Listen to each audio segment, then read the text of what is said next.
8 years with the Lakers, 7 trips to the playoffs, 2 seasons where they made a conference finals, and 1 championship. I don't remember Lakers being on TV when Kobe. I don't remember them on being on TV because Kobe was hurt. You're a lie. Lakers wasn't on TV.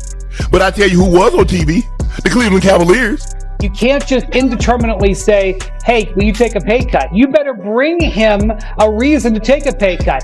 Michael grew up with a mom and a dad in his household. Nick Wright just claimed that LeBron's 8-year run with the Lakers stacks up evenly with Giannis's 13 years in Milwaukee.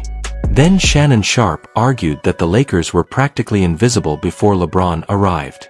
And as if that wasn't enough, Rich Paul appeared on a recorded call suggesting that LeBron's so-called lack of a clutch gene stemmed from growing up without a father at home. There's a lot to unpack here. Drop a comment below and tell me, which of these defenses is the most ridiculous excuse you've ever heard from someone defending LeBron? Because this discussion offers plenty of contenders. Let's begin with Nick Wright, since his comparison is what sparked this entire debate. Once you take a closer look at his argument, the flaws become impossible to ignore. 8 years with the Lakers, 7 trips to the playoffs, 2 seasons where they made a conference finals, and 1 championship. And you are going to have folks today earnestly, genuinely try to argue that LeBron's Lakers tenure was a failure. To which I would simply say or ask, and don't even add, I'm not even asking you to add any age-related qualifiers to it. Has Giannis's 13-year Bucks career been a failure? Because in those 13 years, Giannis has 1 trip to the finals, 1 championship, and 1 trip to another conference finals. And that's... Wright went on television arguing that LeBron's years with the Lakers should not be viewed as a disappointment. His case was straightforward: 8 seasons in Los Angeles, 7 playoff appearances, 2 trips to the conference finals, and 1 championship. Then he introduced an interesting comparison. According to Wright, people criticizing LeBron's Lakers tenure should apply the same standard to Giannis Antetokounmpo's 13 years in Milwaukee. His reasoning was that Giannis has reached the finals once, won 1 title, and made 1 additional conference finals appearance during that span. In his view, the accomplishments are comparable, meaning that labeling LeBron's Lakers run a failure would require calling Giannis's entire Bucks career a failure as well. But that argument raises an obvious question. Why compare LeBron's 8 years to Giannis's 13? That is where the logic starts to unravel.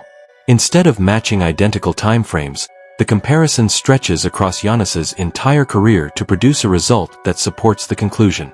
If you isolate the last 8 years for both players, the discussion looks very different.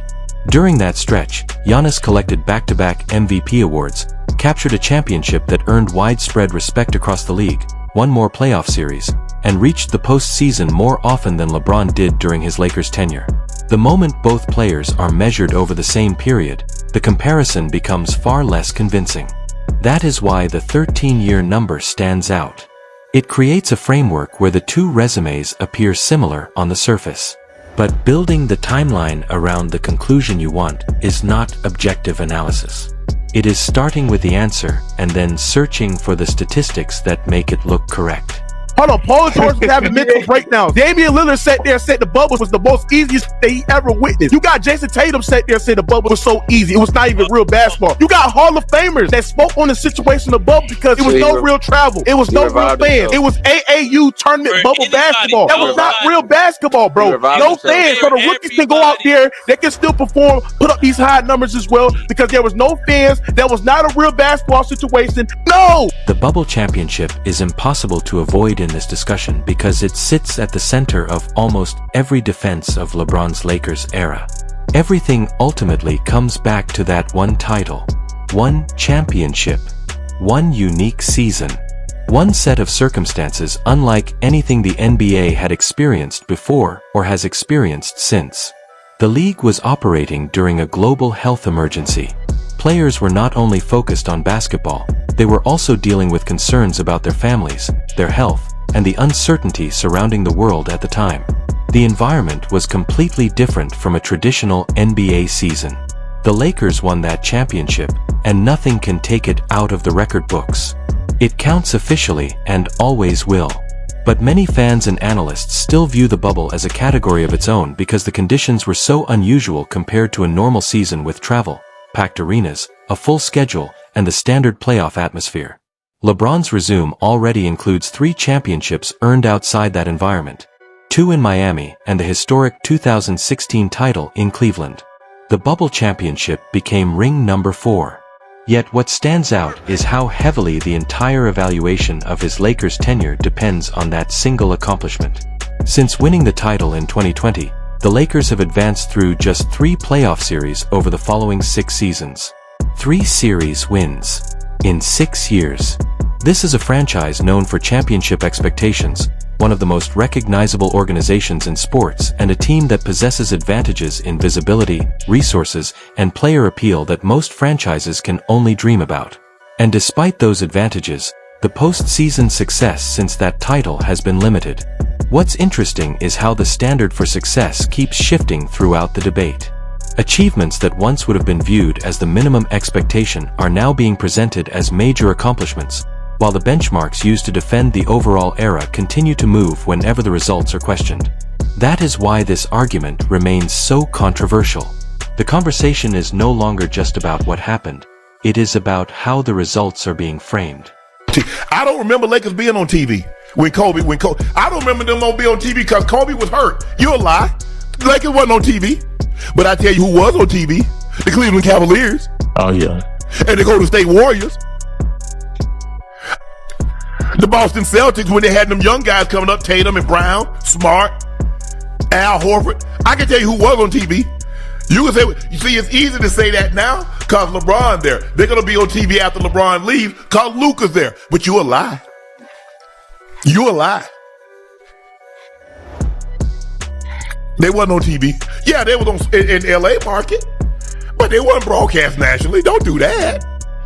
Now let's move to Shannon Sharpe's television argument, because this might be the easiest claim in the entire discussion to fact-check.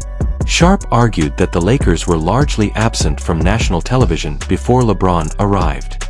According to him, Kobe's injuries had diminished the team's relevance, viewers had moved on, and the Cleveland Cavaliers had essentially replaced the Lakers as a major television draw. The problem is that the available numbers tell a different story. Take the season in which Kobe suffered his Achilles injury and appeared in only 6 games. The Lakers finished with one of the worst records in franchise history, yet they still received 29 nationally televised games.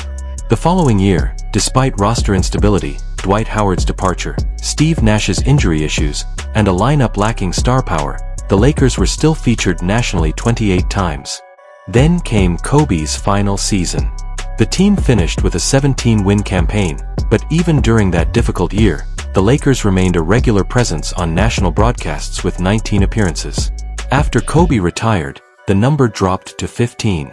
Then Lonzo Ball entered the picture, and national television interest immediately surged, climbing to 35 games. When LeBron arrived, the NBA understandably promoted one of the biggest player moves in league history.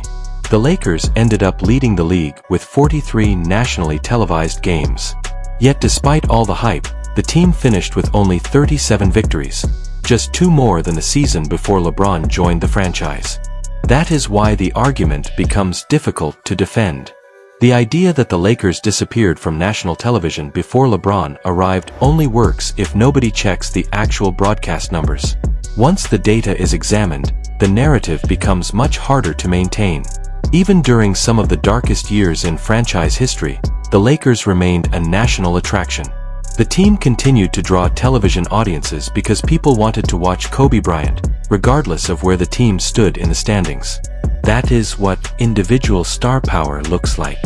The record could be poor, the roster could be struggling, and the playoff hopes could be gone, yet networks still believed the audience would tune in.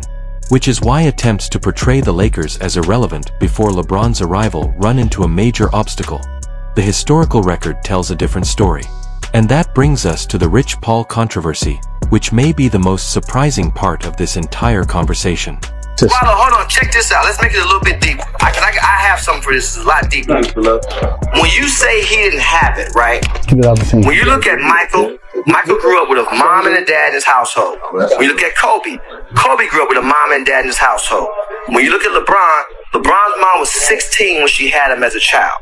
Now, he spent a lot of time by himself, right? He did not develop. Taking the last shot over 3 people is a selfish gene. This is the point where the discussion moves beyond basketball and into something much larger.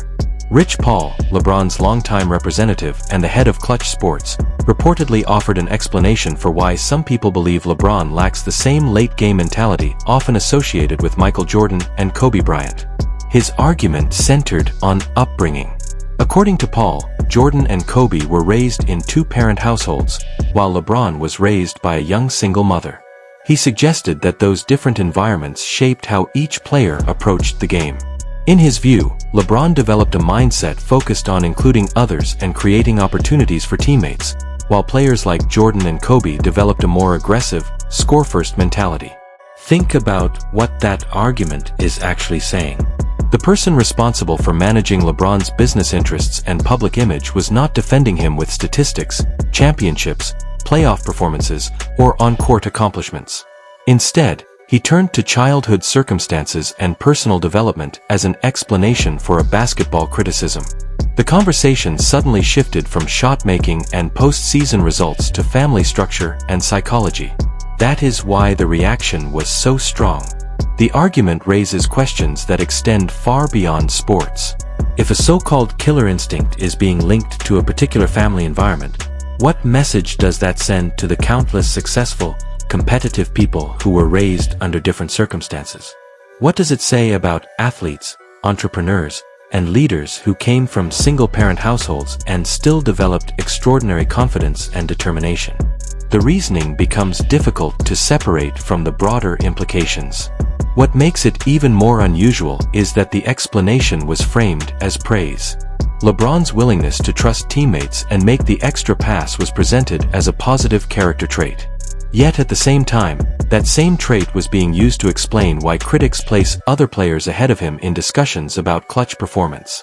That contradiction is what caught so many people's attention.